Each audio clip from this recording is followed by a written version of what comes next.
Hello दोस्तों, नमस्कार। मैं राजेश, आप सभी को अपने राजेश से अकेडमी में स्वागत करता हूं। चलिए आज हम लोग पढ़ते हैं क्लास 10 साइंस, जो हम लोग का चैप्टर है तत्वों का वर्गीकरण। तत्वों का वर्गीकरण में हम लोग आज इससे 20 क्वेश्चन प्रैक्टिस करेंगे। इसमें हम लोग देखेंगे कि हमारे 20 क्वेश्चन में से कितने क्वेश्चन सही हो रहे हैं। चलिए ये स्टार्ट करते हैं। पहला क्वेश्चन आपका इसमें दिया गया है, आवर्त सारणी के उदग्र स्तंभों को क्या कहते हैं। जो आवर्त सारणी होता है उसके उदग्र स्तंभ को क्या बोलते हैं? वर्ग, आवर्त, अपर रूप, कोई नहीं। तो इसमें आपको बताना है कि पहला क्वेश्चन कौन सा सही होगा। तो पहला का इसमें आपका वर्ग होगा।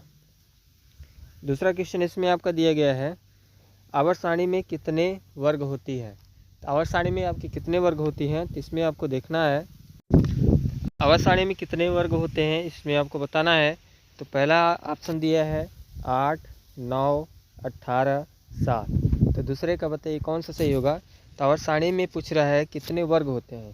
तो ये देखेंगे जो खड़े कॉलम होते हैं इसको वर्ग बोलते हैं। तो इसमें टोटल कितने होते हैं, तो 18 होते हैं। तो वर्गों की संख्या कितना होता है, 18 होता है। और आवर्त कितने होते हैं, 7 होते हैं। तो इसमें आपका कौन सा सही हो जाएगा, 18। तीसरा क्वेश्चन देखते हैं। तीसरा क्वेश्चन इसमें दिया गया है, तीसरा क्वेश्चन आपका दिया, आवर्त सारणी के प्रथम वर्ग के सदस्य हैं। तो आवर्त सारणी के प्रथम वर्ग के सदस्य कौन होते हैं? अम्लीय धातु होते हैं, क्षारीय धातु होते हैं, अक्रिय गैस होते हैं, मिश्र धातु होते हैं। ये आपका आवर्त सारणी है। इसमें आपको बताना है कि ये एस, पी, डी और एफ 4 ब्लॉक होते हैं। इसमें आपको पूछ रहा है कि प्रथम वर्ग के जो सदस्य होता है, ये प्रथम वर्ग होता है, यहाँ शुरू होता है 1 नंबर से। तो इसमें आपको बताना है ये वाले प्रथम वर्ग में कौन से धातु होते हैं, कौन से सदस्य होते हैं। अम्लीय धातु होते हैं कि क्षारीय धातु होते हैं कि अक्रिय गैस होते हैं कि मिश्र धातु होते हैं। तो तीसरा का आंसर बताइए। तो तीसरा का क्या हो जाएगा, इसमें आपका अक्रिय गैस होगा। सॉरी, ये क्या होंगे, क्षारीय धातु होंगे। तो इसमें जितने भी तत्व होते हैं वो क्या होते हैं, क्षारीय धातु होते हैं। दूसरा क्वेश्चन इसमें देखते हैं। चौथा नंबर क्वेश्चन दिया गया है, आवर्त सारणी में कितने आवर्त होते हैं। तो जो आवर्त सारणी होता है इसमें आवर्तों की संख्या पूछा है। तो हमें पता है कि हमारे टोटल वर्ग कितने होते हैं, 18 होते हैं।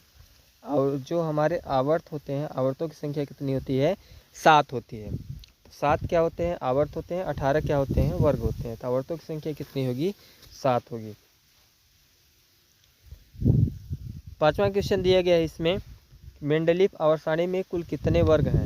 तो जो मेंडलीफ की आवर्त सारणी है इसमें कितने वर्ग हैं, 8, 18, 7, 9। इसमें आपको बताना है मेंडलीफ के आवर्त सारणी में कुल कितने वर्ग हैं। तो ये 4 ऑप्शन दिया है। इसमें आपको 5वां का क्वेश्चन बताना है कि मेंडलीफ आवर्त सारणी में कुल कितने वर्ग हैं। तो देखिए, अगर मेंडलीफ से वर्ग का पूछा जाएगा तो इसमें वर्गों की संख्या कितना होता है, 9 होता है। तो इसका कौन सा सही हो जाएगा, 9, डी ऑप्शन। छठवां क्वेश्चन इसमें दिया गया है, आवर्त सारणी में शून्य समूह के तत्व कौन से होते हैं। तो जो आवर्त सारणी है आप देखेंगे कि इस प्रकार से आवर्त सारणी हमारा, इसमें जो ये लास्ट वाला होता है 18 नंबर, ये सारे तत्व क्या होते हैं, अक्रिय गैस आते हैं। तो इसमें पूछ रहा है कौन ऐसे तत्व हैं जिनके शून्य वर्ग आते हैं। शून्य वर्ग का मतलब हुआ कि जैसे हीलियम He2 है, इसका आप इलेक्ट्रॉनिक विन्यास निकालेंगे तो क्या हो जाएगा, 2 ही आएगा। यानी इसमें आपका क्या हुआ कि हीलियम का जो निकला इसमें आपका 2 इलेक्ट्रॉनिक मिला। तो ये क्या है, पूरी तरह से भरा है। अगर हम आर्गन का भी देखते हैं, 18 का वर्ग इलेक्ट्रॉनिक विन्यास निकालेंगे तो 2, 8, 8 होगा। तो इसका भी पूरी तरह से भरा है। तो ये सब शून्य है। तो इसमें कौन सा ऐसा तत्व है, तो इसमें आपका एक ही तत्व है जो बी है, ये हीलियम है। 7वां क्वेश्चन आपका दिया गया है इसमें, मीथेन में कितने सहसंयोजक बंध होते हैं। तो आपको बताना है कि जो हमारा मीथेन होता है इसमें कितने सहसंयोजक बंध होते हैं। तो मीथेन में पहला दिया है 2, 4, 8, 6। तो मीथेन में टोटल कितने सहसंयोजक बंध होते हैं। तो मीथेन में आपके 4 सहसंयोजक बंध होते हैं। 8वां क्वेश्चन इसमें आपका दिया गया है, आधुनिक आवर्त सारणी में कितने वर्ग और आवर्त होते हैं।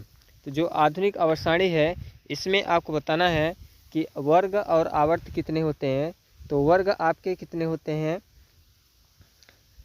इसमें वर्ग 18 होते हैं और आवर्त कितने होते हैं, तो 7 होते हैं। तो 7 आवर्त होते हैं, 18 क्या होता है, वर्ग होता है। तो आपका इसमें कौन सा सही हो जाएगा, 8 नंबर का ए क्वेश्चन सही हो जाएगा। 9वां क्वेश्चन इसमें दिया गया है, आधुनिक आवर्त सारणी में कितने आवर्त और कितने समूह हैं। तो वहीं फिर क्वेश्चन है 9वां में, तो इसमें आपको बताना है, ये भी ध्यान में रखना है कि पहले आवर्त कह रहा है, पहले इसमें क्या आवर्त सारणी में कितने आवर्त और कितने समूह हैं। तो आवर्त पूछा गया है, तो आवर्त कितने हैं आपके 7 है, और समूह यानी वर्ग, वर्ग ही क्या होता है समूह, तो इसमें कितना है 18 है। अब इसमें आप अगर उल्टा कर देंगे, पहले रख लेंगे, आप सोचेंगे आवर्त कितने होते हैं हमारे 18 होते हैं, और समूह कितने होते हैं, जो वर्ग है वर्ग कितने होते हैं 18 होते हैं, और जो इसमें दिया गया है आवर्त जो दिया है 7 होता है। तो देखिए इसमें ए भी दिया है, इसमें आप देखेंगे तो सी नंबर में वही क्वेश्चन है, इसको पलट दिया है, तो जबकि इसका आंसर कौन सा सही होगा, ए सही होगा, तो पहला सही हो गया। 10वां क्वेश्चन दिया गया इसमें, आधुनिक आवर्त सारणी में तत्वों की वर्गीकरण का आधार क्या है। यानी जो आधुनिक की आवर्त सारणी है उसमें तत्वों को किस आधार पर व्यवस्थित किया गया है। तो इसमें आपको बताना है कि परमाणु आयतन, परमाणु घनत्व, परमाणु द्रव्यमान, परमाणु संख्या किसके आधार पर व्यवस्थित किया गया है। 10वां का बताइए। तो आप जानते हैं कि जो हमारा आधुनिक आवर्त सारणी है इसमें तत्वों को किस क्रम में व्यवस्थित किया गया है। तो ये आपका क्या है, किस क्रम में व्यवस्थित किया गया है, तो परमाणु संख्या के आधार पर व्यवस्थित किया गया है। आप भी ये जानते हैं कि आवर्त सारणी में टोटल कितने इसमें ब्लॉक होते हैं, तो 4 ब्लॉक होते हैं, एस, पी, डी और एफ होते हैं। 4 ब्लॉक है, पहला होता है एस, पी, ये बीच वाला आपका डी ब्लॉक है, और जो नीचे है एफ है। एफ में 2 होते हैं, एक लेंथेनाइड होता है, एक एक्टेनाइड होता है। तो अब इसी में पूछ रहा है कि तत्वों को किस समूह में व्यवस्थित किया गया है, यानी किस आधार पर व्यवस्थित किया गया है, उसका आधार क्या है, किस आधार पर उसको हम रखे हैं। तो परमाणु संख्या के आधार पर उसको व्यवस्थित किया गया है, तो डी ऑप्शन सही हो जाएगा। चलिए अगला क्वेश्चन देखते हैं। 11 नंबर क्वेश्चन दिया गया है इसमें आपका कि अमोनिया के अणु में नाइट्रोजन और हाइड्रोजन के परमाणु संख्या का अनुपात क्या होता है। अमोनिया का क्या होता है सर, NH3 होता है। अब अमोनिया का NH3 हो गया, तो इसमें आपसे पूछ रहा है कि नाइट्रोजन और हाइड्रोजन के परमाणु की संख्या कितनी होती है। तो नाइट्रोजन कितना है आपका, इसमें 1 है। इसमें आप देखेंगे तो जो हमारा है NH3 है, इसमें नाइट्रोजन कितना है 1 है, और हाइड्रोजन कितना है तो 3 है। तो इसका अनुपात क्या हो जाएगा 1:3। तो 1:3 किस विकल्प में दिया है, ABCD, तो इसमें है आपका सी विकल्प। तो इसका आंसर हो जाएगा 1:3। 12 नंबर क्वेश्चन दिया गया है इसमें आपका आधुनिक आवर्त सारणी का आधार है। तो जो हमारा आधुनिक आवर्त सारणी है इसका आधार क्या है, इसमें आपका परमाणु द्रव्यमान, परमाणु संख्या, परमाणु आयतन, परमाणु भार किस आधार पर व्यवस्थित किया गया है। तो ये परमाणु संख्या के आधार पर व्यवस्थित किया गया है। तो इसका आंसर हो जाएगा बी। 13 नंबर क्वेश्चन इसमें दिया गया है आपका आवर्त सारणी में क्षैतिज कतारों को क्या कहते हैं। यानी जो हमारे आवर्त सारणी होता है उसको क्षैतिज कतार को क्या बोलते हैं। तो ये जो आधुनिक आवर्त सारणी है इसमें ये जो क्षैतिज कॉलम होते हैं इस प्रकार को, इसको क्या बोलते हैं। तो इसको आप क्या बोलते हैं, आवर्त बोलते हैं। और जो खड़े कॉलम होते हैं इसको क्या बोलते हैं, तो वर्ग बोलते हैं। और जो क्षैतिज कॉलम होते हैं इसको क्या बोलते हैं, तो आवर्त बोलते हैं। तो इसका कौन सा सही हो जाएगा, बी। 14 नंबर क्वेश्चन दिया गया है लोहे की परमाणु संख्या क्या है। तो जो हमारा लोहा है, लोहा का परमाणु संख्या क्या है, तो आयरन यानी Fe, इसकी परमाणु संख्या क्या है 26 है। तो किस में है, बी में। तो इसका आंसर क्या हो जाएगा, बी। 15 नंबर क्वेश्चन दिया गया है इसमें आधुनिक आवर्त सारणी में वर्गों की संख्या स्तंभ समूह होती हैं। तो इसमें पूछा है कि आधुनिक जो आवर्त सारणी है इसमें वर्गों की संख्या क्या है, कितनी होती हैं। तो जो आधुनिक आवर्त सारणी है इसमें वर्गों की संख्या कितनी होती है, तो 18 होती है। 16 नंबर क्वेश्चन दिया गया है इसमें आपका आधुनिक आवर्त सारणी में आज तक ज्ञात तत्व कितने हैं। तो जो आधुनिक आवर्त सारणी है इसमें तत्वों की कितनी खोज हो चुकी है ये बताना है। तो टोटल कितने हैं, 114 है। तो ये आपका हो गया 114। 17 नंबर क्वेश्चन दिया गया है इसमें आपका मेंडलीव आवर्त सारणी में तत्वों को वर्गीकरण का आधार क्या है।